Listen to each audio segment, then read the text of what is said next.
Joining us right now is John Pudner. He's the president of Faith and Family Action Committee. He worked for George Bush in 2000, and Richmonders know him because he worked on ran Dave Bratt's campaign when he got elected to the House of Representatives, and he's joining us right now on News Radio WRVA. John, good morning. Thank you. Always good to be back in Richmond, even virtually. Absolutely. Okay, I wanted to get your thoughts on what we saw between Donald Trump and the Prime Minister Carney. So here's my big question, sir. What do we get for being friends from Canada? I threw this out earlier. You know, you've got really good friends that they'll help you move. They'll take you to the airport. Then you got that friend who borrows your lawnmower, never returns it. He invites you over for dinner, but he goes, hey, can you stop by the grocery store and get some steaks? What kind of friendship do we have from Canada? How good are they to the United States?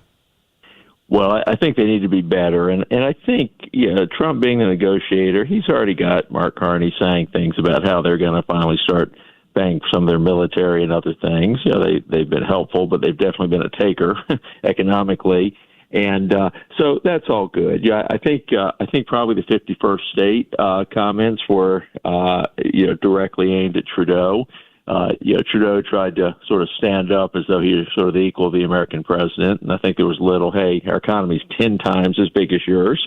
And when Trudeau first was meeting with Trump, back when Trump was first being elected, he had 65-30 approval, unapproval. By the end of last year, he was 22-74. I mean, people talk about Trump being popularity being down. Can you imagine a 22% favorable, 74% unfavorable? That was Trudeau. So I think that talk was mainly aimed at Trudeau, knock him down to size. It looks to me like it's going to be a good relationship with Carney.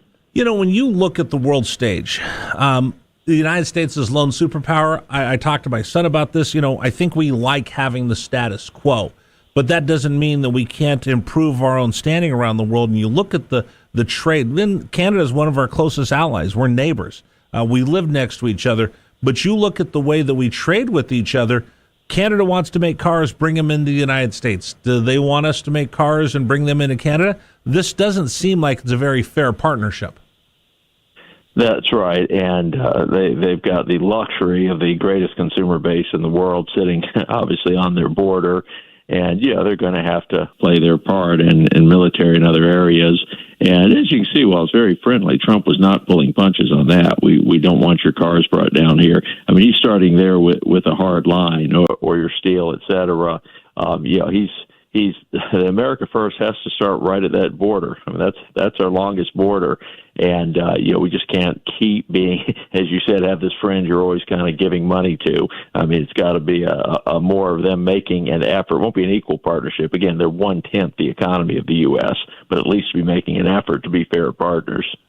We're talking right now with John Pudner, former Richmond resident, ran Dave Bratt's campaign when he was elected to the House of Representatives, worked for George Bush in 2000.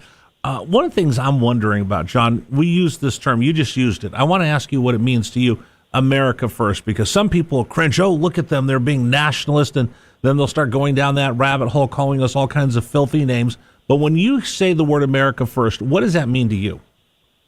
Well, I think it's patriotism, and I always prefer the word patriotism to nationalism. I realize that nationalism has some negative connotations. But after these decades of the U.S. being leading economy, doing more for the world than any other country, to have this just underlying U.S. isn't really that great a country. It's certainly not the greatest. It's really not a great country. Just this kind of endless barter, endless sort of attacks over time. And, of course, the quick response is often, why don't you move to one of those other countries you love so much then? And so I think just to say, we've got a very special place here, and I don't mind if someone from another country gets excited. Says, well, no, I think my country's better. That's fine. The whole point is to be positive and just realize what a gift the United States has been to the world and take care of our people first. That's all it means. And I think it's just a matter of bringing back patriotism. The pendulum had swung the other way, and that's where we have to be right now as a nation. Well, I also look at this when I'm watching the two go back and forth. We've allowed other countries to take us for granted. Let's say Canada, for instance. We're going to have NORAD. We both support NORAD, protecting North American airspace. But you look at the money that we spend to protect ourselves and Canada compared to what they invest in military spending. we outspend them, and they really don't have to spend that much because they know they have the U.S. that's going to protect them. They don't have to worry about anybody else messing with them because you're sitting next to the United States of America. That's right. I mean, my gosh, and then the fact that we're extended to have done the same thing for Europe for years, but certainly Canada, as you said, the top beneficiary. And, this term was thrown around decades ago that it had some truth. Could there be a Pax Americana, playing back the old Roman thing when there was peace? And certainly, unlike the Romans who wanted to take over while they protected you and make sure you used, you were just kind of very subservient to Rome, the U.S. has never done that. The U.S. has asked for a place to bury the soldiers who fought to keep Europe free. And I think just to have that understanding and have the appreciation, and, while there was grief for the Zelensky meeting, the one question was, hey, have you said thank you for this? It's just that you're assuming that the U.S. is going to be the one to defend you when someone goes over your border. So, we'd hope the same appreciation's there from the Canadians. All right, let's play devil's advocate for just a moment. We're talking right now with John Pudner. Canada comes to town, visits with Donald Trump in the White House. Donald Trump keeps going back. Hey, you guys might be our 51st state. The Canadian Prime Minister says, no, we're not for sale. Put yourself in Canada's position. What do you think they see when they hear Donald Trump calling them the 51st state? Oh, they should be a little defensive on it. I think I think that could be some fun back and forth. I did enjoy William Shatner, of course, Captain Kirk, who was a Canadian actor. He had a funny one last night on Fox News. He said, he should have just come back and said, hey, we want to make the U.S. our 11th province. I think everyone would have laughed, keep it lighter.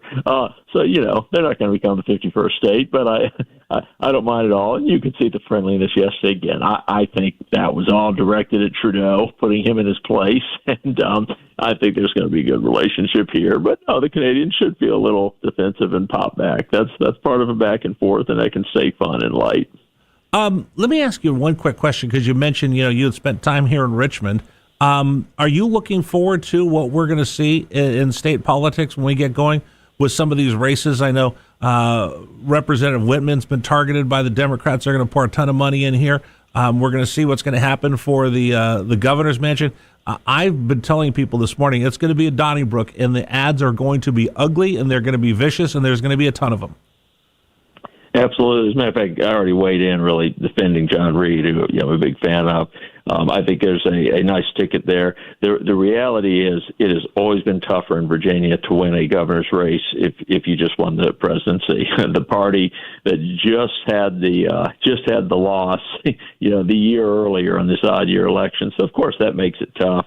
But yes, it's going to be a war, and the math, as unpopular as the Democratic Party is now, the math is still you average losing 26 House seats after you win the presidency. So, the work is cut out for themselves. And as you said, right there, who knows what the House will come down to. It's going to be a fight. So Virginia was always the most exciting place to be involved in politics, because you end one election, you start the next one. It may drive the voters crazy for the ads to never end, but as far as working grassroots and trying to win elections, it's the place to be in the country.